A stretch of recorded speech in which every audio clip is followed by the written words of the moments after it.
非有消息，近日加拿大运输安全委员会公布了一起乘客飞行员救急的典型案例。这件事发生在2024年的12月4日，航班号是 WS129， 于当地时间21点20分起飞，从卡尔加里飞往温哥华，机型是波音737 MAX 8。这是一架加拿大希捷航空的飞机，希捷是加拿大第二大航空公司，也是该国规模最大的廉价航空公司。它与美国西南航空一样，都是纯波音7队，目前有136架。卡尔加里在加拿大中西部，距离温哥华只有约700公里，基本上等于是跨越落基山脉，航程1小时30分钟左右。当时大约在刚刚达到巡航高度的时候，副驾驶飞行员报告说身体不适，或许与个人隐私有关，多份报道均没有提及他罹患何种疾病。但官方报告说他迅速失去了行为能力，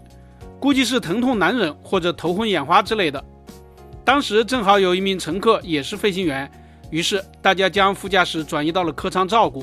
由这名飞行员担当副驾驶，航班安全地飞往了温哥华。鉴于形势并不危急，机长并没有宣布紧急情况。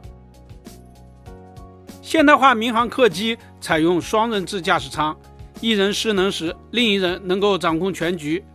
但飞机降落时操作程序繁琐，不仅有各种机械操作，还有与地面的通讯与客舱的协调等任务，出错的几率会有提升。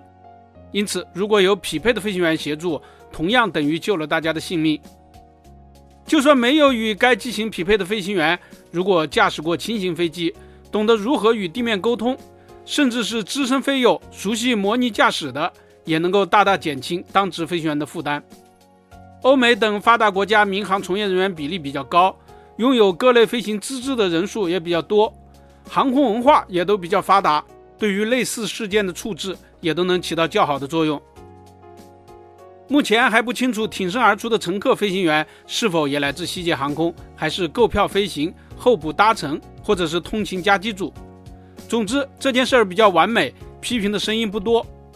除了个别人质疑希捷公司的飞行员健康管理，还有个别人询问是否需要检查乘客飞行员的资质，以及个别人询问发不发小时费等等。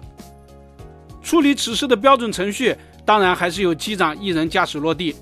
但历史上确实已经有过多起乘客飞行员救急的案例。记得2023年的3月，美国西南航空从拉斯维加斯飞往哥伦布市的航班上，机长胃病失能，